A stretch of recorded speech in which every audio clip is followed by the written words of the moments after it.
Your ship's amazing, Shepard. I've never seen a drive core like this before. I can't believe you were able to fit it into a ship this small. I'm starting to understand why you humans have been so successful. I had no idea Alliance vessels were so advanced. The Normandy's a prototype.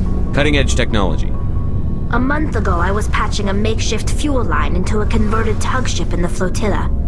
Now, I'm sitting on board one of the most advanced vessels in Citadel space. I have to thank you again for bringing me along. Traveling on a vessel like this is a dream come true for me. I had no idea you found ship technology so interesting. It comes with being a Quarian. The migrant fleet is the key to the survival of my people. Ships are our most valuable resource. But we don't have anything like this. We make do with cast-offs and second-hand equipment. We just try to keep them running for as long as we can. Some of the fleet's larger vessels date all the way back to our original flight from the geth. I can't believe your fleet's still using ships that are 3 centuries old.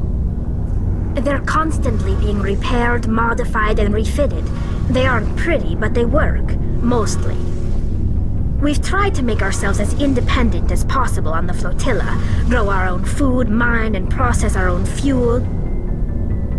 But some things we just can't make on our own. A patch to maintain the hull integrity requires raw materials we just don't have. That's why our pilgrimages are so important. I want to know more about the pilgrimage. When my people reach maturity, we leave our birth ships and seek acceptance with a new crew. It's necessary to maintain genetic diversity among the fleet. But no ship wants to accept someone who will be a burden on them. So, to prove our worth, we embark on a pilgrimage. We set out alone, leaving the flotilla and our families behind us. We only return once we have found something of value we can bring back to the fleet. This is presented as a gift to the captain of the respective ship we wish to join. If the gift is accepted, we are welcomed into the crew. Can a captain choose to reject the gift? That doesn't happen often. Most captains are eager to increase the size of their crew. It increases their own standing in our society. Even when a gift is not particularly valuable, the captain usually accepts it out of a sense of tradition. However, there is a stigma to presenting a substandard gift. It's not the best way to make a good impression on a new community. Most pilgrims don't return until they find something worthwhile. I want to talk about something else. Like what? Tell me about your people. Our lives aren't easy. Resources are scarce, and we are constantly on the move. Everything we do must in some way contribute to the continuation of the migrant fleet. There are 17 million Quarians in the flotilla, and each of us relies on the others for survival. The bonds among my people are strong. Unfortunately, we have had to surrender many of the freedoms and civil liberties other species take for granted. What kind of freedoms? Well, it's illegal for parents to have more than one child. If our population grows too much, it would strain our resources to their breaking point. Of course, we also can't allow our numbers to become too few. If our population is in decline, the rule against single births is temporarily repealed. In extreme cases of population decline, incentives are even offered to encourage multiple births, though the Conclave hasn't had to take such measures in nearly a century. That's your government? The Conclave is our civilian branch of government.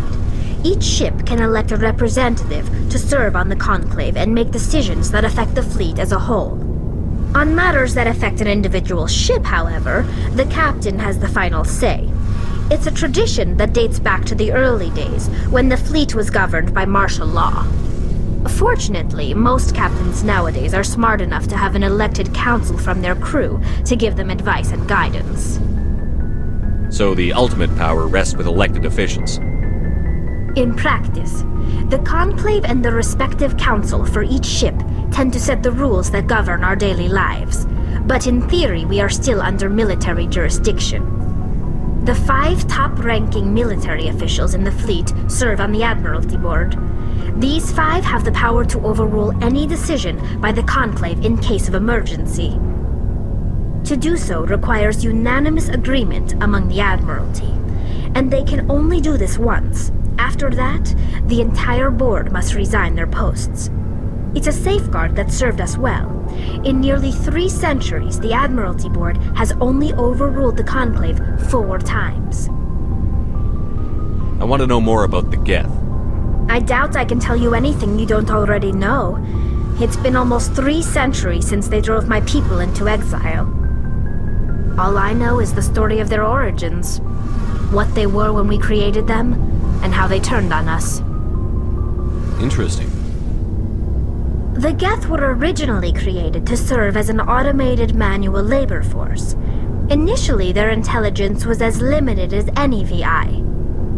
Over time, we made small modifications to their programming to allow them to perform more varied and complex tasks, bringing them closer and closer to true AI status. How come the Council didn't step in and stop you? This wasn't true AI research. We may have been skirting the bounds of the law, but we never did anything that was actually illegal. The changes were so insignificant, so gradual, that we were able to control them. Or so we thought. But one thing we underestimated was the power of the neural network. A million geth thinking simultaneously created an inherently unstable matrix. So, the geth share brain power? Many of the geth's logic systems were designed to work in concert with other nearby geth. Basically, the more of them you have in the group, the smarter they are. So there's some sort of group consciousness? No, nothing like that. They cannot share sensory data or information. Their programming cannot handle that much simultaneous input. Each geth maintains an individual awareness and identity. The neural network only operates on a process-based level.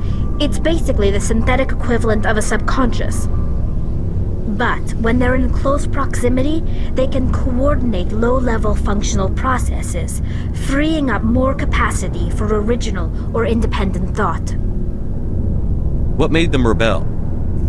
As we built more and more geth, their effective intelligence became more sophisticated, more abstract. One day, a geth began to ask its Quarian overseer questions about the nature of its existence. Am I alive? Why am I here?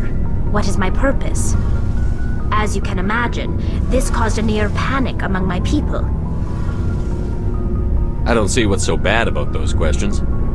The geth were created to engage in mundane, repetitive, or dangerous manual labor. That's fine for machines, but it won't satisfy a sentient being for long.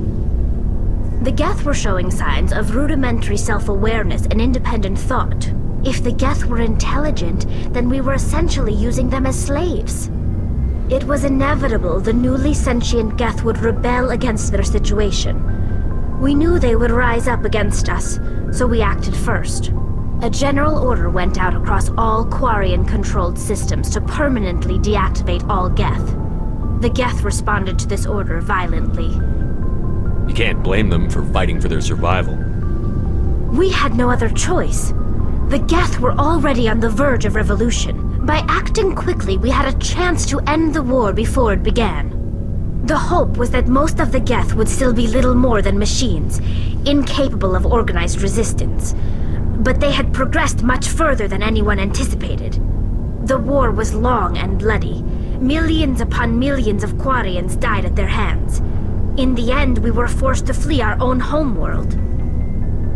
We feared the geth would pursue us, but they never came beyond the veil. Now we drift through space, exile searching for a way to reclaim what was once ours. I should go. See you later.